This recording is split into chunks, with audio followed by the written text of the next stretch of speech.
सार बचन राधा स्वामी वार्तिक दूसरा भाग वचन 71। जिनको सद्गुरु नादि मिले हैं उन्होंने अनहद शब्द सुना है और किसी को ये मार्ग हासिल नहीं है। इस वक्त में वही भागवान है जिसको इस मार्ग की प्रतीत आ गई और इसकी कमाई में लग गया। वचन 72। जो सत्संग करे और वचन भी सुने तो मनन भी करना चाहिए ताकि निध्यासन यानी अभ्यास की सीढ़ी पर आ जावे। और जो मनन नहीं करेगा तो कुछ फायदा नहीं होगा, जैसे का तैसा बना रहेगा। वचन 73। जिसको सद्गुरु ताड़ें उसकी सत्संगियों को सिफारिश करनी मुनासिब है और जिसका वे आदर करें उसकी उनको भी खातिर करनी चाहिए। वचन 74। जो कोई बिना भाव के साध को खिलाता है तो उसका तो फायदा है पर साध का नुकसान है। वचन 75। जाहिर में पूजा करने के वास्ते तो संतों की अकाल मूरत है और गुप्त में जिसका संत ध्यान करते हैं वो भी अकाल पुरुष है। पर संसार जड़ को छोड़कर डालियों को पूजता है, सो जड़ भी हाथ नहीं आती और डालियां भी सूख जाती हैं। मतलब डालियां पुजवाने से ये था कि एक रोज जड़ तक आ जावेगा, पर जीवों ने डालियों को ऐसा पकड़ा कि छुड़ाए नहीं छोड़ते हैं। यानी पंडितों के बहकाने से अनेक तरह की पूजा कर रहे हैं और करने लगते हैं। सबब इसका यह है कि इस जीव के संग काल का वकील यानी मन मौजूद है। जो कोई काल का मत इसको समझाता है तो मन भी मदद करता है, क्योंकि काल की हद से बाहर नहीं जाता है। और जब दयाल का मत संत उपदेश करते हैं तब काल का वकील मन इसको बहका देता है और संतों के वचन का निश्चय नहीं आने देता है। वचन 76। चाह की जड़ काटनी चाहिए, क्योंकि जिस बात की ये चाह करता है और वो पूरी नहीं होती तो बहुत तकलीफ पाता है। जो काम करे उसकी मौज पर करे, अपना अहंकार न करे।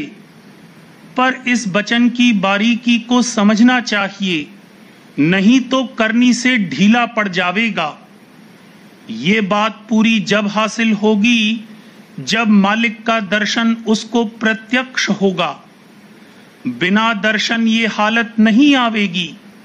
ये गति संतों की है कि सब में उसको प्रेरक देखते हैं। जगत का तमाशा संतों को खूब दिखता है, दूसरे की ताकत नहीं है। वचन 77। जिन लोगों को गुरु नानक या किसी और संत की टेक है और उनका वचन मानते हैं, उनको गुरु और संत के घर का जानकर उन्हीं से सद्गुरु ये कहते हैं कि गुरु नानक या और संत को अपना पिता समझो और उनका वचन मानो। पिता का काम पालन पोषण करने का है, जैसे कि पुत्री को पिता पालता है और सब तरह से उसकी खबर लेता है। पर जब उसको पुत्र की चाह होती है तब उसको पति के हवाले करता है। पिता के घर में पुत्र नहीं हो सकता है।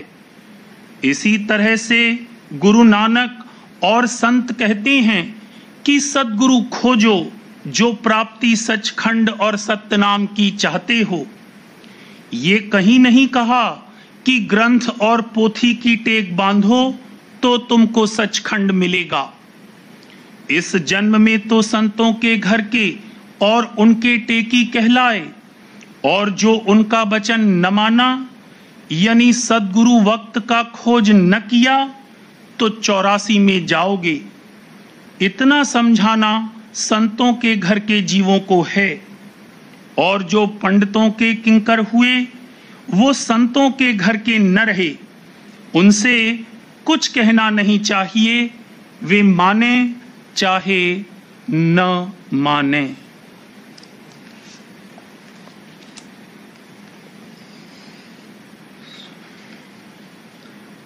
बचन बाबूजी महाराज, दूसरा भाग, आगरा, 25 अगस्त सन 1937। बचन नंबर 99, आगरा, 25 अगस्त सन 1937। इंसान को इस रचना के दुख तकलीफ देखकर बड़ी हैरत होती है और मालिक के बारे में तरह तरह के ख्याल उठते हैं। अगर रचना का भेद ठीक समझ में आ जावे तो मालूम पड़ेगा कि रचना और उसके दुख तकलीफ और आदतें मालिक की ऐन रहमत हैं। इंसान को ये देखकर हैरत होती है कि इस रचना का कर्ता कैसा है, जहां इंसान के पीछे हजार तरह के झगड़े बखेड़े लगे रहते हैं। दुख तकलीफ, मरी बीमारी, अकाल, बैर विरोध, कलह कलेश, त्रियताप में इंसान हमेशा मुब्तला रहता है।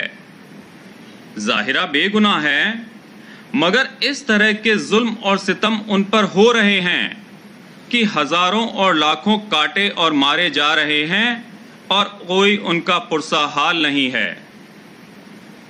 ये सब दुख तकलीफ और जुल्म व सितम की हालत देखकर इंसान को हैरत होती है और रचना के भेद व मतलब से नावाकिफ होने की वजह से ख्याल करता है कि इन चीजों को मालिक ने रचना में क्यों कर रवा रखा है।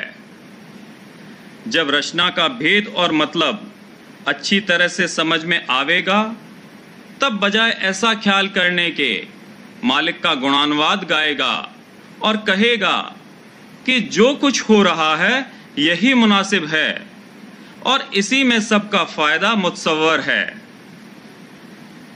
जो सत्संगी हैं, परमार्थी हैं और जिन्होंने सब छोड़ छाड़ कर अपने को परमार्थ के लिए अर्पण कर दिया है, उन लोगों को भी कभी कभी यह ख्याल होता है कि हमने तो झगड़े बखेड़ों को निपटा दिया, फिर यह क्या बात है कि कभी दुख आता है और कभी लड़ाई और झगड़े पैदा होते हैं।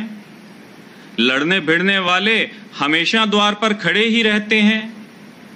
गो सत्संग में पड़े हैं, मगर हमेशा ऐसे तरद्दुदात लगे ही रहते हैं जिनकी वजह से सत्संग का रस और सुख नहीं मिलता। यह लोग ख्याल करते हैं कि हमें तो किसी से कुछ मतलब नहीं, फिर यह नई नई उपाधियां क्यों हमारे पीछे पैदा होती रहती हैं और यह सब बातें मालिक ने क्यों रवा रखी है। वैसे तो राधा स्वामी दयाल ने अति करके फरमाया है कि कसर वैसे तो राधा स्वामी दयाल ने अति करके फरमाया है कि कसर सब मन की है अपने, संग में दुख नहीं सुपने। बेशक संग में सुख ही सुख है, दुख नहीं है। अगर दुख तकलीफ मालूम होती है तो मन की कसर है। मन की कसर कहने से मतलब यह है कि तन और मन के अंग बाकी हैं जिनमें से सूरत बरामद करनी है। तन और मन सूरत पर गिलाफ रूप हैं। जब गिलाफ हटाया जाएगा दुख तकलीफ होगी और गिलाफ तो हटाया ही जाएगा। जो कुछ दुख तकलीफ हो रही है वह तन और मन की होती है। यह कहना सूरत का नहीं है। सूरत बरामद होने में यानी सूरत के शब्द में लगने में सूरत को बहुत सुख और रस मिलता है जिसका यहां अनुमान नहीं किया जा सकता। चैतन्य शक्ति के जो कि गिलाफों में दबी हुई है निकलने में बड़ा हर्ष प्राप्त होगा। जब पूर्ण अंग में सूरत बरामद होकर दयाल देश में पहुंचेगी, उस वक्त जो सुख, रस और आनंद मिलेगा उसको प्राप्त करके सूरत कहेगी कि भूल गई दुख सब सुख लेत।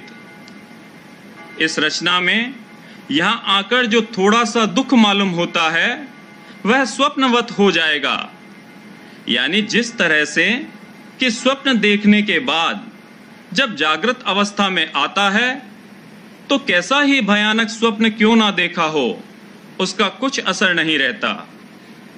उसी प्रकार सूरत के पूर्ण अंग में शब्द में समाने पर इस रचना में जो हालतें गुजरी हैं उनका कुछ भी असर और ख्याल नहीं रहेगा। यहां तो चूंकि फिर तन और मन के घाट पर उतर आता है, इसलिए स्वप्न का थोड़ा सा ख्याल रहता भी है, मगर सूरत जब तन और मन से न्यारी हो जाएगी तब इतना भी असर बाकी नहीं रहेगा, और जो सुख व आनंद प्राप्त होगा उसके मुकाबले में यहाँ का दुख सुख कुछ है ही नहीं। वह अनुभव रूप है, यहाँ उसका कुछ अनुमान और बयान नहीं हो सकता। सुरत भी अनुभव रूप है और शब्द भी अनुभव रूप है। सुरत शब्द में बाहमी कशिश है। उस वक्त ऐसा मालूम होगा कि त्रैकाल्य रचना नहीं हुई, यानी हम कभी दुख सुख की रचना में गए ही नहीं थे। जोगेश्वर ज्ञानियों ने भी कहा है कि त्रैकाल्य रचना नहीं हुई। कहने का मुद्दा यह है कि मालिक ने रचना दुख देने को नहीं की है। मालिक ने सूरत को दुख सुख की रचना में इस मतलब से भेजा है कि वह मालिक के रस और आनंद में शरीक हो। सूरत बेहोश थी और वहां के सुख और आनंद में आनंदित नहीं हो सकती थी। बेहोशी के आलम से होश में लाने के लिए रचना की गई है। सूरत चैतन्य बेहोशी में नहीं पड़ी रह सकती है। जिन गिलाफों और आवरणों की वजह से बेहोश थी, उनको दूर करने के लिए वह खुद ब खुद उस जगह पर उतर कर आई जहां की वह होश में आकर कुछ कार्रवाई कर सके। उसके अंदर अपने निज देश में लौट कर जाने की गुप्त शक्ति मौजूद है, और वही इसमें वहां पहुंचने के लिए व्याकुलता पैदा करती है। अगर व्याकुलता और विकलता ना पैदा हो तो तरक्की बंद हो जाएगी, कभी शांति नहीं आने पाती। जब कुल चैतन्यता बरामद होकर और खिलकर ज्ञान प्राप्त कर लेगी तब शांति होगी। जब तक कोई अंग चैतन्यता का या ज्ञान का दबा हुआ पड़ा है तब तक कभी शांति नहीं होगी। काल और माया लाख उपाय कर लें, अंदर में जो गुप्त शक्ति रखी है वह जरूर अपना इजहार करेगी और व्याकुलता पैदा करके यहां से ले जाने का बंदोबस्त करेगी। काल और माया सूरत को नहीं खा सकते, तन और मन को खाकर आहार लेते हैं। यह कायदा है कि हमजात चीज को ही खाया जा सकता है। सूरत काल की हमजात नहीं है, इसलिए काल सूरत को नहीं खा सकता। सूरत मालिक की हमजात है, इसीलिए फरमाया है कि राधा स्वामी खा गए सबको अभी। राधा स्वामी सब सूरतों को खा जाएंगे। जात की जात पर कशिश होती है। सब सूरतें राधा स्वामी दयाल के प्रेम आकर्षण में हैं और आकर्षित होकर उनके चरणों में पहुंचेंगी और पूर्ण सुख और आनंद प्राप्त होगा। सूरत के खींचने और निकलने में दुख नहीं होता है, बल्कि बड़ा भारी सुख होता है। दुख तो तन और मन के हटने और टूटने से में होता है, क्योंकि तन और मन की मृत्यु काल द्वारा होती है। काल विष से मारता है, विष से मारने में तकलीफ होती है। मालिक अमृत से मारता है। अमृत से मारने का मतलब मौत या मृत्यु से नहीं है, बल्कि यह कि अमृत पिला पिला कर सूरत खींची और निकाली जाती है। अमृत से मारने में जबरदस्ती नहीं करनी पड़ती और दुख नहीं होता। लफ्ज मारना इस्तेमाल तो किया है, मगर यह मारना नहीं है, यह तो ऐन जीवन है। सूरत को तन और मन से न्यारा करना, उसको जीवन प्रदान करना है। राधा स्वामी दयाल किसी को मारते नहीं हैं। मारना और दंड देना काल के यहाँ है, मालिक के यहाँ तो सिर्फ दया ही दया है। बानी में जो काटना और मारना कहा है, उसका मतलब समझ लेना चाहिए। कोई काटा और मारा नहीं जाएगा। काल दुष्ट का शीश कटारी। शीश कहने के मानी यह है कि जहां इसका आपा कायम हुआ है, यानी जहां मरकज और केंद्र बना है, और जहां से धारें निकलकर और फैलकर कार्रवाई होती है, उस मरकज से चैतन्य की ताकत को निकाल लेना और खींच लेना शीश काटना है। आपा और मरकज ही शीश है। रचना के भेद के मुतालिक एक चीज को लेकर समझने की कोशिश करने से ठीक नहीं होगा।